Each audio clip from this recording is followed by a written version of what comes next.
everyone, and welcome back to our channel. So today we've got something a little bit different for you because we've got a lovely guest with us. So this is Persolaise. Hello, hi. He's going to be with us actually for a few videos over the next couple of months. Do you want to tell us a little bit about yourself? Okay, thank you very much for having me. That's first of all. okay. It's great to be here, and hello to everybody out there as well. I'm Persolaise. I'm essentially a perfume critic. I started my own perfume blog just over 7 years ago, reviewing lots of new releases. I also have a book that came out a few years ago called Le Snob Perfume, and I've written lots of perfume-related articles for Sunday Times Style, Grazia, Base Notes, etc., etc. And I'm really, really happy to be here with you today. Yeah, It's great to have you. it is so nice to have a man Yes. on our set today. Which has prompted us on a little theme. So why don't you tell them what we're going to do? So our video today is going to be about actually classic men's fragrances and looking at a couple from our portfolio that stand out as being kind of classics, with classic ingredients. And then we're going to also look at something that's kind of a step away from the classic and how things are evolving recently in the industry. So, do you want to start off by showing our first classic? So as Sarah said, we chose something from the brand portfolio that we work with that as, for us, something that's true sort of masculine classic perfume. Yes. And when I think about kind of what is manly fragrances, throughout time it's tended to be like a combination of fresh, citrus, sporty, That's true. or woody. Yeah. So the first one I've chosen is L'Odyssée pour Homme. 1994 this launched, so it's kind of a timeless classic now. And this one is, this one is a real kind of spicy, citrus, woody. And the citrus is really interesting. It's a Japanese citrus fruit called a yuzu. Thank you. And then we also have some nutmeg and cinnamon, and then we have some sandalwood in the base. So let's all have a little try of that. This is where I tell you I once tried making some yuzu jam. Oh really? Did you? It didn't work. Because I didn't think that people ate yuzu, but maybe they In the do. last few years, I've seen it a lot in like cocktails, in bars, and in sauces and things in restaurants as well. But it's very sharp, isn't it? Yes. Yeah. Very sharp and citrusy. This is Now, so 90s, so isn't it? It is. So Oh my gosh. This reminds me of the job I do. You know, because quite often, as you know, Sarah and I are both trainers in perfumery, working with Isimayaki a lot, and I've trained this so many times throughout the years. So for me, it's got a real sort of nostalgia about what I do. But Persolaise, why don't you sort of tell us? Do you agree with what I said about the whole citrus-woody combo in terms of masculine? No, completely. I don't think you could have come up with a better example, actually.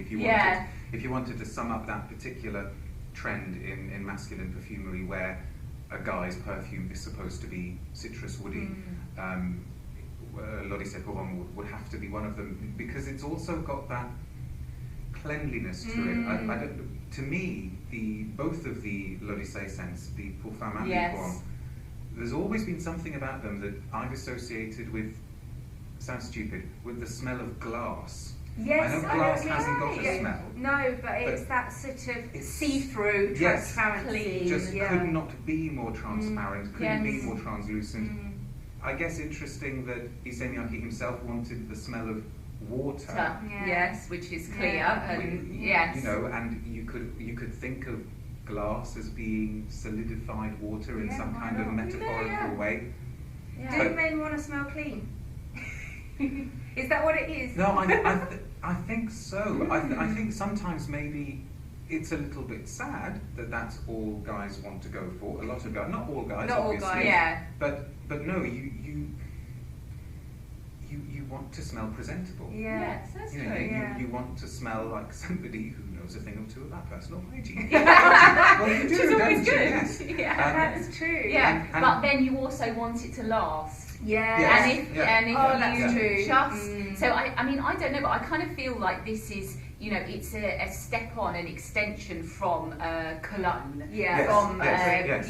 So. Well, it's got brains, hasn't it? Yeah. It's more interesting. It's got some fantastic sort of sensuality to it on the dry down. Warm spices. Exactly. As that sort of nutmeg, cinnamon, coriander-y type heart comes through, and then you've got the woody base with the musk, etc. I feel like this is a fragrance with a bit of oomph to it on the dry down. That's true. It definitely. The one bit where I suppose maybe it just veers a little bit away from a real classical guy sense is that this stuff actually does project, doesn't it? Yeah, it's true. If a guy walks into a room wearing this, you know. Often I smell it on the tube, on the bus, it's still, like you say, it has a throw to it, doesn't it, that just citrus wouldn't. Interesting. Yeah, so let us know if you've ever worn L'Eau de Cé pour Homme, because I'm imagining quite a lot of you have over the years. Yeah, definitely. Yeah. I think it's one people come back to sometimes. That's as true. well. It's where it has a nostalgia for a lot of people, I think. Yeah. Sure.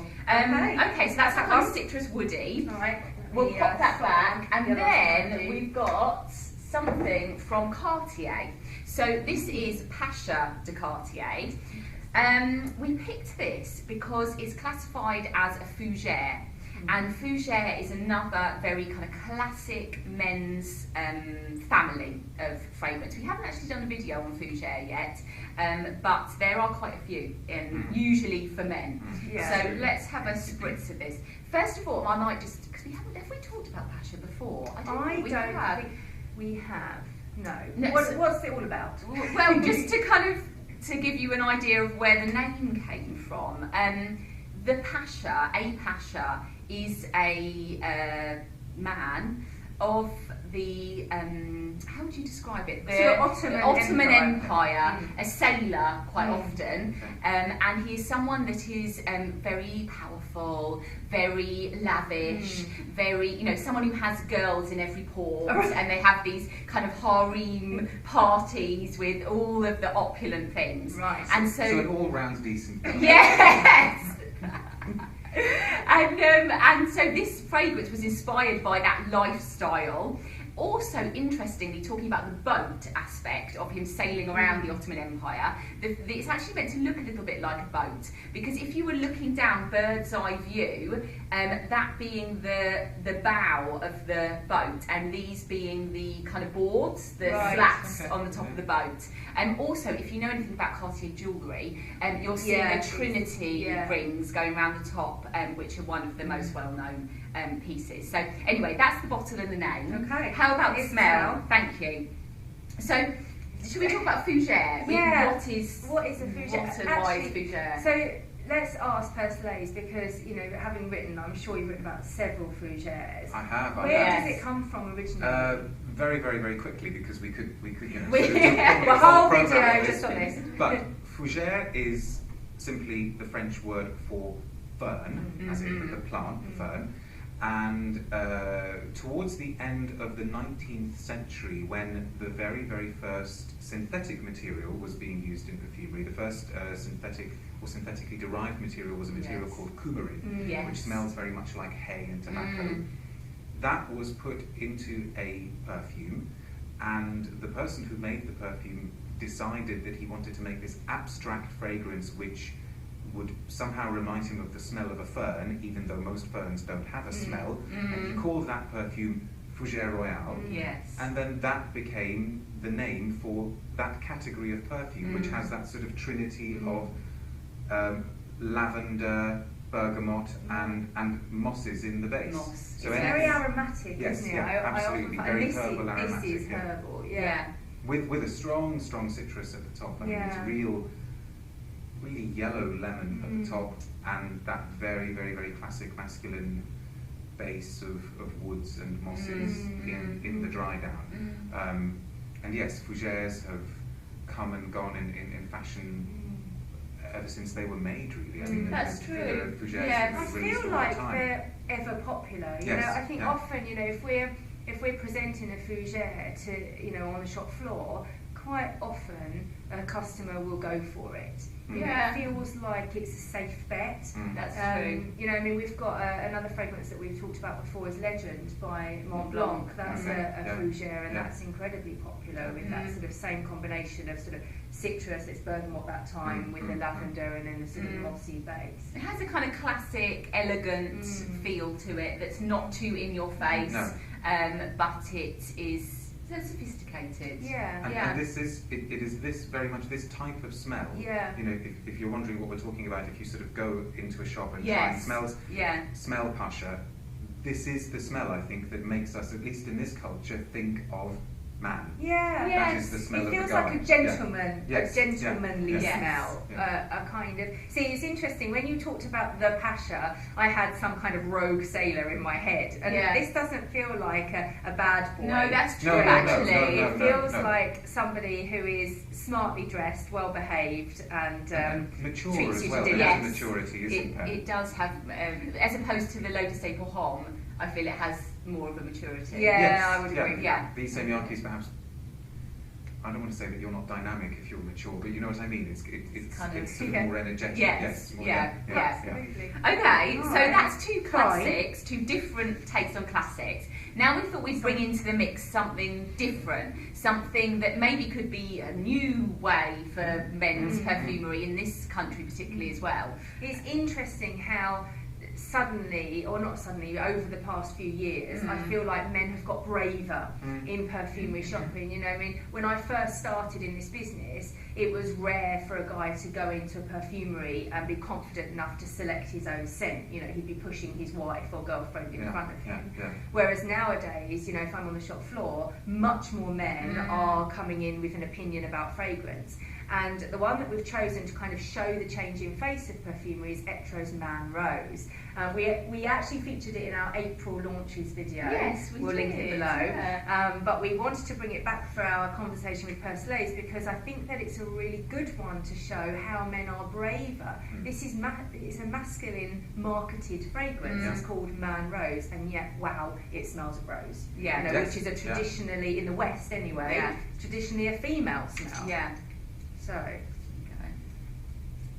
you've worn this. I have, and I really sort of did a quiet cheer when I found out what the perfume's name was, because I thought finally somebody is being unafraid to put the word rose next to the word man, and I think it's kind of not surprising that it's an Italian brand. Yes, that's true. They're always a few steps ahead of the game when it comes to men's aesthetics.